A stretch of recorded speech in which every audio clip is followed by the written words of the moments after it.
Good evening and welcome to Pakistan Today News. From our New York studio, I'm Victoria Lane. We begin with escalating tensions in Latin America. U.S. President Donald Trump has hinted at the possibility of a second military strike on Venezuela if its government fails to cooperate following the capture of President Nicolas Maduro. Speaking aboard Air Force One, Trump said, Washington intends to steer Venezuela's future and claimed the United States is now in charge of the country. He suggested elections would be delayed until Venezuela is, in his words, fixed, and even raised the prospect of action against Colombia and Mexico over drug trafficking. Venezuela's interim leader, Delcy Rodriguez, has expressed willingness to work with Washington, while Maduro's allies have strongly condemned U.S. actions. Those tensions intensified further just hours later.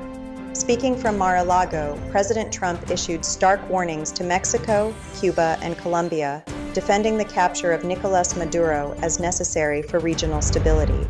He accused Colombia's President Gustavo Petro of links to drug trafficking, questioned Mexican President Claudia Sheinbaum's authority, and described Cuba as a failing state. The remarks drew swift condemnation from across Latin America, with Mexico rejecting the military action and calling for respect for sovereignty. Regional analysts warn the rhetoric risks wider confrontation and long-term instability across the hemisphere. Turning to the Middle East, Turkey has offered to mediate dialogue among Yemen's warring factions as violence continues between the Saudi-backed internationally recognized government and the Southern Transitional Council. President Recep Tayyip Erdogan conveyed the offer during talks with Saudi Crown Prince Mohammed bin Salman, stressing the need to preserve Yemen's territorial integrity. The proposal follows Saudi Arabia's call for talks in Riyadh, welcomed by the STC. Despite this, fighting has continued, with at least 80 separatist fighters reportedly killed, while accusations persist that the STC has restricted movement in Aden, claims the group denies. Meanwhile, protests in Iran, driven by rising inflation, have entered their second week. Rights groups report at least 16 people have been killed and hundreds arrested.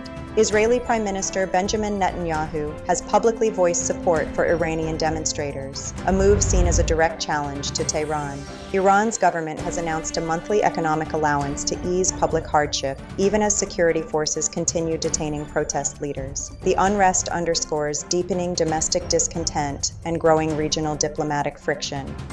Back to Pakistan now, where the opposition alliance Tehreek-e-Tahaffuz-Ayini Pakistan has announced a 3-day public contact movement beginning January 8th. For more on this, we go to our correspondent Sarah William in Islamabad.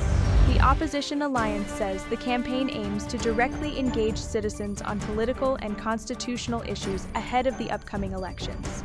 The movement will begin in Islamabad, travel along the Grand Trunk Road, and conclude in Lahore. Senior leaders, including Mahmood Khan Achakzai and Allama Raja Nasir Abbas, are expected to participate in rallies and meetings. Organizers describe the initiative as a response to growing political tensions and an effort to build momentum on the ground.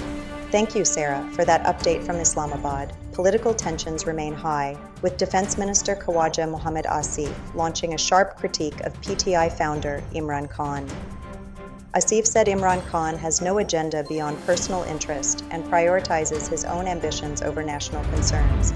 He added that the ruling PMLN views PTI as deeply divided, with some leaders favoring negotiations and others pushing confrontation. The remarks come amid ongoing debate over whether meaningful political dialogue is still possible. Finally, the Federal Investigation Agency has launched pre-departure facilitation desks at all its zonal offices across the country to assist international travelers. The move follows widespread complaints after thousands of passengers were offloaded last year, despite holding valid documents, particularly at Lahore and Karachi airports. Interior Minister Mohsen Naqvi said the desks will guide travelers on visa requirements, immigration procedures, return tickets, and permitted currency. The initiative, directed by Prime Minister Shehbaz Sharif, aims to reduce offloading incidents and improve passenger experience. That's all for now. You're watching Pakistan Today News. I'm Victoria Lane.